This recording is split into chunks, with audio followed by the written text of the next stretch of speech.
Magandang araw po mga kababayan. Saan mang sulok tayo ng Pilipinas at saka sa mga nag-abroad po, mga nagtatrabaho sa abroad, mag-ingat po. Ingatan po natin ang ating kalusugan. Panalangin ko na sana ligtas tayong lahat sa aksidente at kalamidad. Mahalaga po ang ating kalusugan, kaya ingatan po natin. Taglamig, hanggang January po ito mga January, taglamig po yan. So, binabati ko po kayo ng masagana, malusog at masayang bagong taon, 2026. Sana po mabago ng ating, panalangin ko po sana po mabago ng ating gobyerno. Wala nang nakawan, wala nang insertion, pero parang nagkakamali na naman ako. Nababalitaan ko po na meron namang insertion ang 2026 na budget natin. Meron naman po, hindi po talaga mapigil ang mga congressman na gumawa ng pera. Totoo talaga yung sinasabi ni PRRD na ang HOR ang pinaka-rotten institution ng gobyerno. Totoo, in the sense na maski na hindi sila nahihiya po ba magnakaw o gumawa ng paraan para magkapera. May insertion na naman po pala. At yan po ang ating babantayan ngayong taong ito, 2026. Kung saan nila gagastusin ang perang yan. 6.7 trillion po yan. Ratipika na po yan ng ating kongreso. Baka yan ay mapipirmahan anytime ngayon. At sana po maging maayos na po ang ating bansa. Gastusin po nila sa tama ang 6.7 trillion para sa kapakanan po ng ating mamamayan.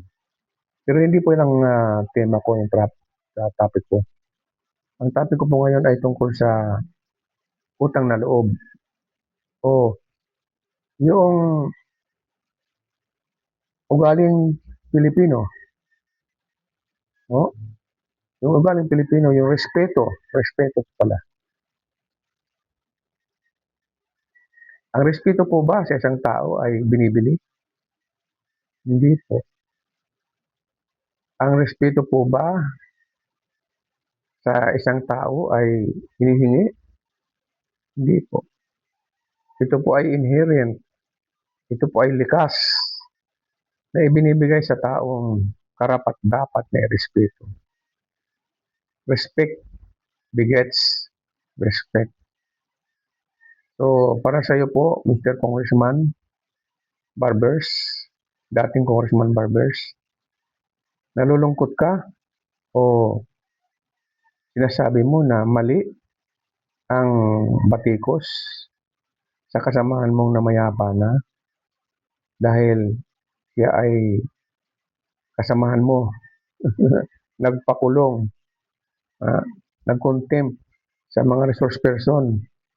Halos mamatay na yung sekretary ng DepEd sa ginawa niyong pag-contempt sa kanya.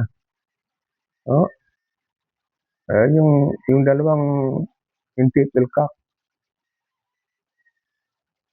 na namumuno, kinontempt ninyo. At yan ay patawa-tawa pa yung namayapa na yan. So kasuklam-suklam po ang ginawa niyan actually. Hindi naman siya dapat irespeto.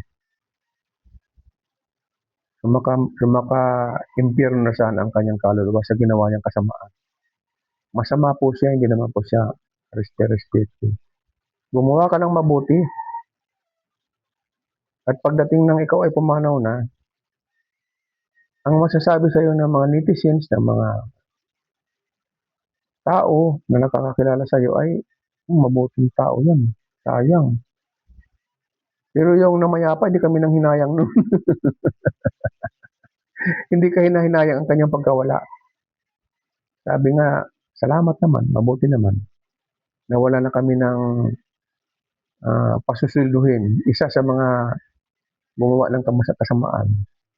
Oh, binatikos noon ang dating Pangulong PRRD. Sinabi niya na yun daw si PRRD daw ang pinakapinuno ng mga sindikato ng droga, ng kriminalidad. Binaliktad niya. Yun po ba ang tama? Ugaling Pilipino po ba yan, Mr. Dating Congressman Barbers? Ugaling Pilipino ba po ba yan na magpakulong kayo, magbastos kayo ng mga resource person ninyo na dapat ang kaya kayo naging hearing ay para makakuha ng mga ideya para kung ano ang magandang gagawin yung batas. Kasi ang mga hearing ninyo ay pagbabalat kayo. Pagbabalat kayo para lang kayo ay mabigyan ng pondo, ng pera ng speaker ninyo. Para sirain ang isang tao na gumawa ng mabuti. Pagbabalat kayo lang po yan. Ang mandato ninyo ay mag-imbestiga in aid of legislation. Pero ang ginawa ninyong investigasyon ay kaiba, baliktad. Investigation in aid of persecution. Ang dami yung pinakulong, sir. Kaya salamat naman at nawalan tayo ng isang nagpapakulong ng mga resource person. Thank you, God. Iisa-isahin po kayo. Naalala ko yung sumpa yata yun o karma na sinabi nung isang journalist. Mawala na sana ang mga buhaya sa gobyerno, ang mga magnanakaw. Iisa-isa na kayo. Manalangin ka man, mag-repent ka man, hindi ka naman patatawarin ng Panginoon dahil dapat mag-repent ka at sabihin mo sa publiko na ikaw ay nagsisisi sa mga pagpapakulong mo sa mga resource person, Mr. Congressman Barbers. In lieu, in return, in exchange of favor from your speaker. Di ba, Mr. Congressman Barbers? Ang respeto ay inherent. Hindi yan nabibili, hindi yan pinapakiusap, hindi yan ibinibigay ng kapilitan. Ang respeto po ay inherent, kusang loob. No? Binibigay yan sa mga mabubuting tao. Naka-respeto. Ang ginagawa nyo kasi, Mr. Congressman Barbers, pinipinturahan nyo ng itim ang isang tao para magmukha siyang masama. Pero kayo po kayo man nakabarong kayo, naka-coat and tie, magagara ang mga damit niyo. Ang sabi niyo sa sarili niyo ay honorables kayo. Pero deep inside sa inyong kalooban, sa konsyensya niyo, mga itim po ang inyong mga budi. Halos mamatay yung secretary ng DepEd, ay yung undersecretary yata yun ng DepEd. Sa sama ng loob kung bakit ninyo siya kinontempt. At ipapakulong nyo pa sa, ipapakulong nyo pa dyan sa kulungan ng mga kriminal na babae. Women's Correctional. Ang sama-sama ninyo, Mr. Congressman. Kami, nakakalata kami. Alam namin yan na nababalita namin sa social media, sa mainstream media kung anong ginawa ninyo. Tahimik lang kami. Pero sa totoo lang, nagkamal kayo ng milyon. Favor, galing po sa speaker ninyo para lang sirain ang isang tao. At ano naman po ang nagawa ng ating dating presidente? Panahon ng lockdown, pinakain niya ang 120 million. Walang makapagtrabaho, walang makalabas ng bahay dahil sa bawal, dahil may sakit na lumalaganap. Anong ginawa nun? Umutang siya sa ibang bansa, nakipagkaibigan sa ibang bansa para makakuha siya. Yung iba libreng bakuna, para mabakunahan ang lahat ng Pilipino. Pinakain niya, walang trabaho ang mga tao. 120 milyon. Nakipagkaibigan siya sa ibang bansa ng mga mayayaman para magkaroon po tayo ng infrastructures para may trabaho po yung mga kayang magtrabaho, mga lakas. At pinotektahan po yun ng mga bakuna. Yun po ba ang masama? Mr. Congressman? At pinadala nyo sa dahig? Kayong mga sindikato na kidnappers? Darating po tayo dyan. Kakarmahin din kayo lahat. Hindi natutulog ang Diyos sa mga ginawa niyong kasamaan. So, respeto, Mr. Congressman, hindi po yan nabibili. Inherent po yan. Respect begets respect. Yan lang po. Binabati ko po ng Happy New Year ang iyong pamilya, ang iyong anak, ang iyong pamilya, buong angkan. Sana maging masaya po kayo ngayong bagong taon. At kung ano man po ang iyong ginawang kasalanan, manalangin ka po kay Lord na sana mapatawad ka po. Alam mo yan kung anong kasalanan mo po, Mr. Congressman Barbers. Alam niyo po yan. Milyon po ang na tatamasa ninyo sa bawat hearing ng Quadcom.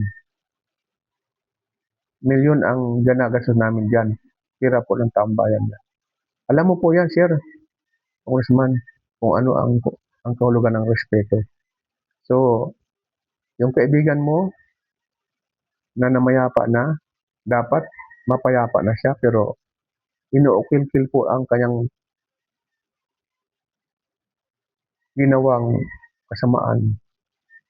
Pagpapakulong sa mga inosenteng resource person.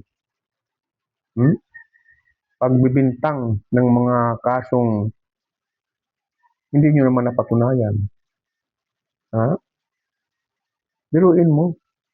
Yung gumawa ng mabuti, yun ang ginagawa nyong masama. Walang katapusan po yung ginawa ninyong kasamaan po, sir. Masama kayo. So, dito, gusto kong tapusin ang aking video na nais ko pong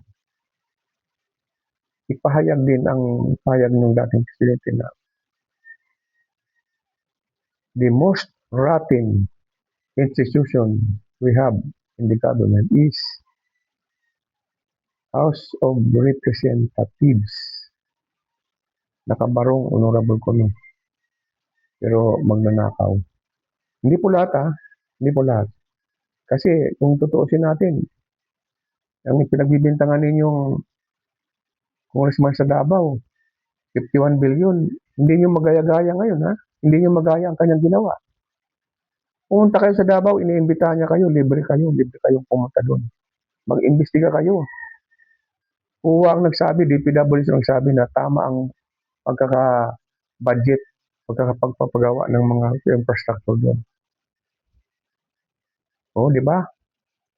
Gawin mo rin yan, Mr. Congressman, sa iyong distrito. Imbitahan mo din ang mga bashers mo kung anong ginawa mo sa milyon-milyon mong budget, bilyon. Yan sa distrito mo. Gawin mo yan. At saka, ang tanong ko lang po sa iyo, at wag naman, hindi ko po lalakasan ang tanong ko. Wala ka po bang kamag-anak na nababalitang involved sa droga? Wala po na. Hindi ko naman po sinasabing involved talaga. Wala naman po. Hindi po natuloy ang mga investigasyon nun. Alam ko lang po bakit. Siguro sa influenza.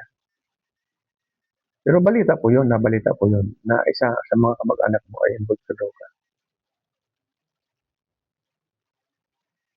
Mr. Barbers? Pula-pula mo ng putik ng pintura ang mukha ng iba para ikaw ay malinis, magmukhang malinis. Thank you. Paki-like naman po ninyo mga viewers ko at paki-share niyo po sa ibang mga kaibigan natin para kumalat po itong aking video. Hindi naman po akong ang pinaka-tema lang po naman ito ay respeto. ugaling Pilipino, respeto. Pag namatay ka, dapat daw igalang. Kung kagalang-galang ka nga, kung mabuti ang ginawa mo sa iyong nung buhay ka pa. Maraming salamat po, Happy New Year sa lahat. Sana po tayo ay malusog sa buong isang taon ngayon, 2026.